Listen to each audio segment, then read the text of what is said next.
Hey folks, the Beard here, talking Dove's Dorky Digital Deep Dive. Let's get right to it. In the news, Star Wars, Jedi, Survivor, the new installment from the previous Star Wars Jedi Fallen Order. This is the number two, Survivor. It's looking amazing already. It's been pushed back to April 28th instead of the previous mid March release that they were aiming for. With the last 24 months just oozing out games that were not ready at launch, I'm all right with it. This is one of my favorite titles, and frankly, if it needs a month, if it needs 2 months, I'm okay with that. But the real news comes from the director of Star Wars Jedi Survivor, Stig Asmussen, or Asmussen, either I'm mispronouncing it. He said, "We had a pretty decent idea of time frame where we wanted Survivor to take place, what the stakes were going to be, what the tone of the game was going to be, what Cal was going to be up against, and how the crew was going to factor into that. And there's ideas of what we could do beyond that as well." So, you got to read between the lines a little bit, but pretty much it sounds like they are writing the story, getting ready for the third installment of the series. Now, I love the first one. I'm excited for the second one. We still have to wait and see. I didn't get a review copy. Obviously, I'm new to this. Ain't gonna give me one. So we'll find out when it comes out April 28th. But I'm excited.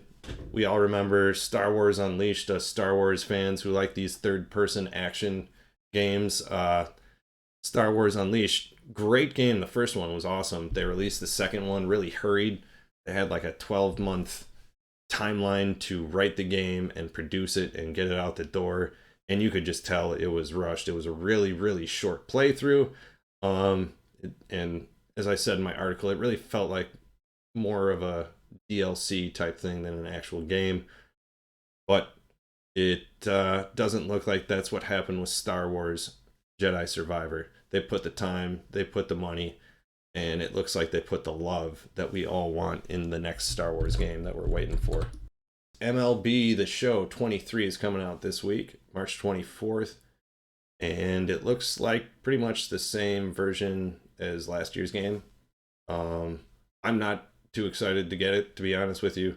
I've fallen for this trick too much, and every year it seems like they just add a little bit here, a little bit there, and it's just a roster update at the end of the day. So I'm not too excited for the whole thing. Looks good, looks great, but so did last year's game. It was a fun game, I loved it, and this game just has the rookies that were missing from last year's game and updated rosters to me. It comes in a $69.99 version that you can get, the base version for Xbox, Nintendo Switch, and PlayStation, and a $100 version where you get a bunch of cheap shit if you play online, Diamond Dynasty or other online shit. It just makes me sick to the point I want to puke. Where, hey, pay more for this game so when it comes out, you can start with an edge above your friends if you play them online. Just sick. I'm sick of it, but that game coming out. Bunch of good games on sale on the PlayStation Network and Xbox Windows Store, whatever the hell you call it. But for PlayStation fans, which I am one of, a lot of good stuff going on. The Last God of War from 2018 is on sale. Death Stranding's on sale. Those are two of my favorite games of all time. A couple more good ones. And if you're into the sports games, they reduced those in the PlayStation Store. You got 2K23 Golf, 2K23 NBA, both around $30 right now. And it looks like Madden is brought down as well. Lastly, Microsoft, Blizzard, Activision, talking in the EU still.